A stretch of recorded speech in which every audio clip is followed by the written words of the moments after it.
আসসালামু আলাইকুম রহমতুল্লাহি ওয়া বারাকাতুহু। আশা করি সকলেই ভালো আছেন। আজকে আমরা কথা বলবো কিভাবে আমাদের স্মৃতিশক্তি অর্থাৎ এই মস্তিষ্ককে শক্তিশালী করতে পারি এবং আমাদের চিন্তাগুলোকে বৃদ্ধি করতে পারি। এই বিষয়টি নিয়ে আমি ৭ টা পয়েন্টে আপনাদেরকে বোঝানোর চেষ্টা করব। তাই আশা করি প্রত্যেকটি পয়েন্ট শুরু থেকে শেষ পর্যন্ত জানার চেষ্টা করবেন। তাহলে চলুন আমরা মূল ভিডিওটি শুরু করি। প্রথম যে পয়েন্টটি বলতে চাচ্ছি সেটা হচ্ছে সকাল, সকাল ঘুম থেকে ওঠা। এটা বৈজ্ঞানিকভাবে এবং ধর্মীয়ভাবে উভয়ভাবেই প্রমাণিত যে, যেই ব্যক্তিরা সকাল, সকাল ঘুম থেকে ওঠে এবং সূর্যের ১ম আলোটা তারা গ্রহণ করে, তাদের মস্তিষ্ক বৃদ্ধি পেতে থাকে এবং তারা সারা দিনটা ভালোভাবে কাটাতে পারে। তাই আমাদের প্রত্যেকের জন্য এই সকাল, সকাল ঘুম থেকে ওঠা অত্যন্ত জরুরি স্মৃতি মস্তিষ্ককে শক্তিশালী করতে। ২ নম্বর পয়েন্ট বলবো, সেটি হচ্ছে দিনের শুরুতেই আপনাকে নেতিবাচক চিন্তাভাবনা করা।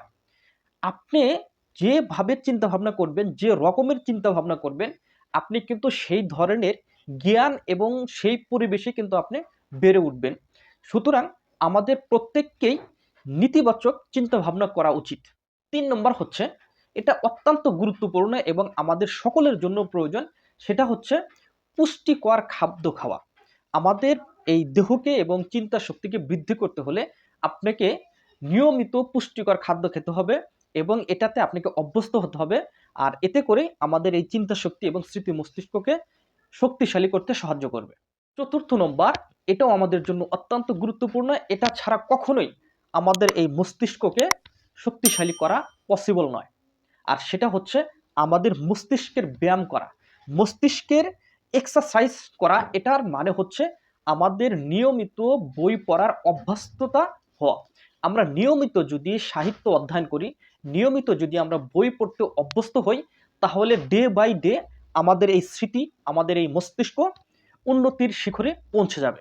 পৃথিবীর যত আপনি সফল ব্যক্তি দেখবেন, যত রকমের মিলিয়নিয়ন বিলিয়নিয়র, যত প্রকার আইটি সেক্টরের যত সফল ব্যক্তিদেরকে আপনি দেখেন না কেন, তারা কিন্তু একটা কাজ ছোট থেকে হোক, জীবনের শুরু থেকে হোক, আজ অব্দি পর্যন্ত হোক, মৃত্যু আগ পর্যন্ত হোক, তারা ডে বাই ডে একটা কাজ করেই গেছে। সেটা হচ্ছে নিয়মিত সাহিত্য অধ্যয়ন, অর্থাৎ বই চর্চা যেটা বলে, সেটা হচ্ছে অত্যন্ত ইম্পর্টেন্ট আমাদের সকলের জন্য। ৫ম নম্বর যে কাজটি হচ্ছে সেটা হচ্ছে আমাদের এই মস্তিষ্ককে বিশ্রাম দেওয়া। আর এটার এই বিশ্রামের উপযুক্ত সময় হচ্ছে আমাদের নিয়মিত ঘুমানো। আমরা যদি নিয়মিত ঘুমাই, যেমন ঘুমের একটা বয়স আছে, কোন বয়সে কি পরিমাণ ঘুমাতে হবে, কি পরিমাণ বিশ্রাম নিতে হবে, এটা যদি আমরা কন্টিনিউ করতে পারি, তাহলে এই মস্তিষ্কর ধারণ ক্ষমতা বৃদ্ধি পাবে। এই মস্তিষ্ককে চিন্তাশীল হওয়ার জন্য আমরা কাজে লাগাতে পারবো। ৬ষ্ঠ নম্বর হচ্ছে প্রকৃতি এবং খেলাধুলার সাথে নিজেকে কিছুটা সময় দেওয়া। দেখেন, আপনি যদি সবসময় কন্টিনিউয়াসলি যদি আপনি কাজ করতে থাকেন, তাহলে কখনো আপনি সফলতা পারবেন না। সফল হতে হলে আপনাকে সৃজনশীল চিন্তা ভাবনা করতে হবে। আর এই সৃজনশীল চিন্তা ভাবনার জন্য আপনাকে খেলাধুলা হোক এবং প্রকৃতির মাঝে হোক, আপনাকে সময় ব্যয় করতে হবে। দেখেন, খেলাধুলা এবং প্রকৃতির মাঝেই কিন্তু সমস্ত সৃজনশীলতা রয়েছে। তাই সৃজনশীল চিন্তা ভাবনার মাধ্যমেই আপনার স্মৃতিশক্তিকে এবং চিন্তা শক্তিকে বৃদ্ধি করতে পারবেন। দেখেন, স্মৃতিশক্তি আর চিন্তা শক্তি দুইটা জিনিস। একটা হচ্ছে আপনার মনে রাখা, আর এই চিন্তা শক্তি হচ্ছে আপনাকে সৃজনশীল কোনো কিছু তৈরি করা। আর এর জন্যই আপনাকে আপনার প্রকৃতি এবং খেলাধুলার মাধ্যমে কিছুটা হলেও আপনাকে সময় ব্যয় করতে হবে। ৭ম নম্বর যে পয়েন্টটা হচ্ছে, সেটা আমাদের জন্য অত্যন্ত গুরুত্বপূর্ণ, আর সেটা আমাদের প্রত্যেকের জীবনে থাকা উচিত আমি মনে করি। আর এটা হচ্ছে আমাদের কিছু ভালো মানুষ, চিন্তাশীল মানুষ, জ্ঞানী মানুষের সাথে মাসে হোক, সপ্তাহে হোক, দিনে হোক, আমাদের কিছুটা সময় তাদের সাথে ব্যয় করা, তাদের সলা পরামর্শ নেওয়া, তাদের সাথে আমাদের আলোচনাগুলো ডিসকাস করা, আমাদের চিন্তা শক্তিগুলো তাদের সাথে ডিসকাস করা এবং তাদের সাথে আমাদের যে কমিউনিকেশনটা এটা বৃদ্ধি করা।